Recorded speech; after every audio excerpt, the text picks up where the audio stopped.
So this wasn't the video I originally planned on creating this month, but recently I heard some unfortunate news. It's been announced that Stéphane B, who was a part of the music group Superfunk, passed away from cancer.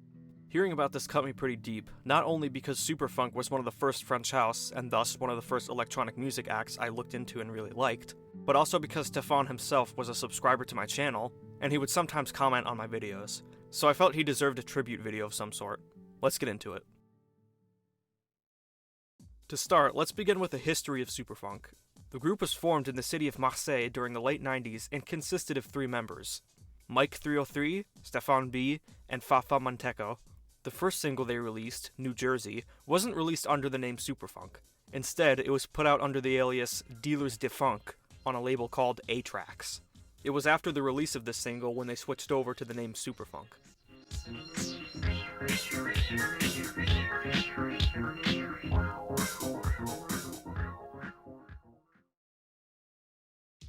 For the rest of the 90s, they released a couple of EPs and singles.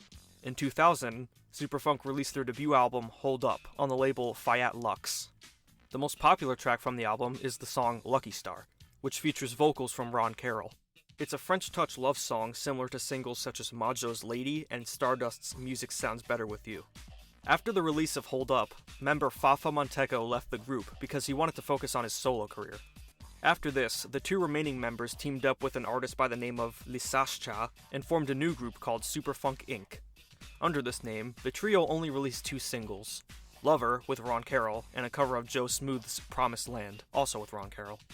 Both singles were released in the year 2004. An album was announced and planned for a release in 2007, but it was postponed and eventually fell through. The following year, Lisascha seemed to have left the group, and Mike 303 plus Stéphane returned to using the name Superfunk. After this, they continued to release a number of singles and EPs throughout the rest of the 2010s and up to this year. So that's about it for the history lesson. Now I'm going to be discussing my 3 personal favorite releases from them. So let's dive in, starting with the Drop the Bomb / Sugar Pop single, released in 1998.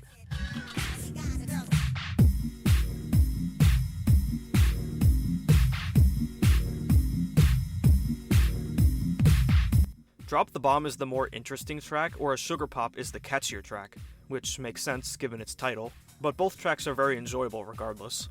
Drop the Bomb begins with a pitched up vocal sample before the drum machine and synth kick in.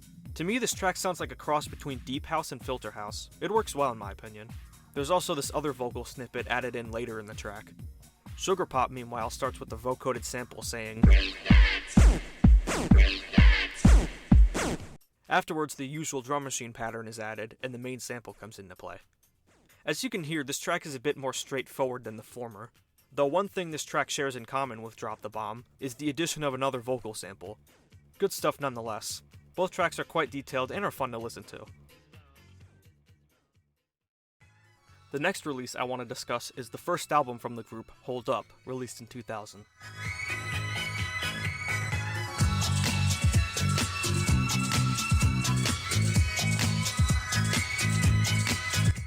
It's a 16-track album, 4 of which are interludes that are contributed by other producers. I'll be discussing each track on here, but because there are 16 of them, I'll try to keep it brief. We begin with To Marseille from Paris, which is a unique way to start off the album. It's basically a mini-mix, done by Dimitri from Paris, that consists of all the rest of the tracks here. I haven't heard of another album begin like this, though I'm sure it's been done before. It's a nice opener regardless, and it's a good indication of what the rest of the album will sound like. Plus, Dimitri did a good job blending all the songs together in a natural way. Anyway, we're then greeted with Last Dance in Copacabana, which was a pretty immediate favorite upon first listen, and it's definitely one of the catchiest tracks here, mainly thanks to the bass line and the string sample. I love the upbeat and happy feel of this one. The audience sound effects during the breakdown is also a nice touch, and another part I really like is the electric piano segment towards the end of the track.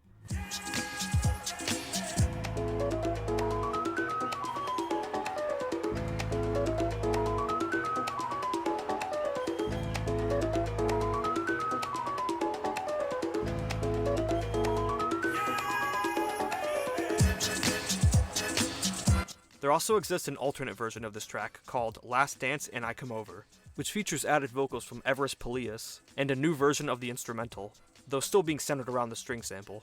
After this track, we get another interlude, this time by Paul Johnson, titled Under the Shower. This one is like a radio host describing the song they're about to play, except there's some shower sound effects in the background. Something neat about this track that I noticed is that at the beginning and end of it, Paul Johnson hums the melody to one of his own songs.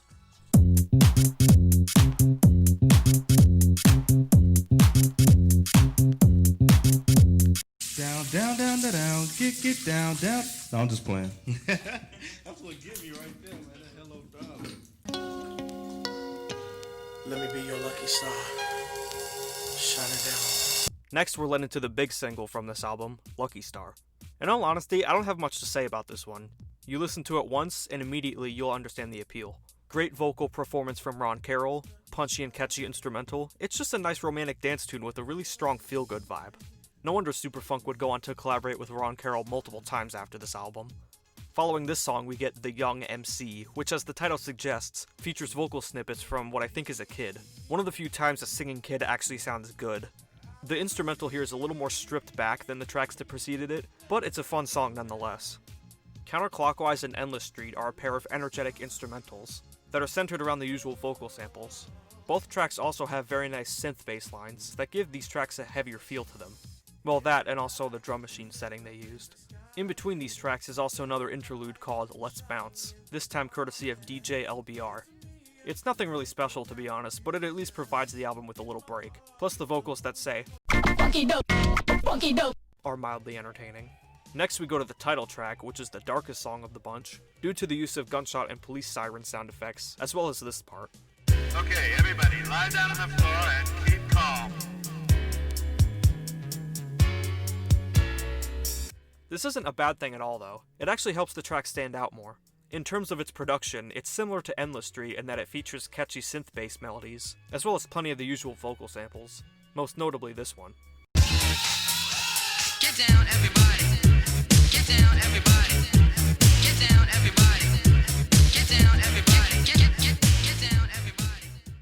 The next track on the album is Here I Am, which changes things up with its heavy jazz influence, complete with an opening monologue where a man describes how he once again is at this place he frequents, and how he's pondering his dreams in life while listening to jazz music. This track is definitely another highlight for me. The tempo change that occurs around the 3-minute mark was also a very nice touch. After this we got our fourth and final interlude, titled Brixton Bass 95 Degrees, by Sexy Cool featuring Ed and G. It's the longest of the interludes, and easily the best one in my opinion. It's a nice little hip-hop-esque tune with some silly vocals thrown in. The next song, Comeback, is, I think, the second most popular on the album, and yeah, I can see why. It's the song on here that best showcases the main appeal of this album. Like with Lucky Star, I don't have much to say about it, but also like with that song, it's one of the most memorable and fun on here. It's Like Jazz is next, and like with Here I Am, this one also has a jazz influence, but here it's to a lesser degree. Shake Your Body, meanwhile, is probably the funkiest track on the album. It consists of the same core ingredients as some of the other songs here, but it's a favorite nonetheless. Electrique is the longest track, clocking in at a little under 7 minutes. It's also the most simplistic track here. Not a huge standout, but still a good one. It also has a nice bass line as per usual. Finally, we reach the closing track, Back to Disco. I think out of all the tracks, this one utilizes its vocal samples the best. So that's Hold Up on an individual track basis. Overall, I really like this album. It fits in well with the other French Touch albums, while also still having its own sound and style. The last release I'd like to discuss from them is the Bangalter EP, released in 2017.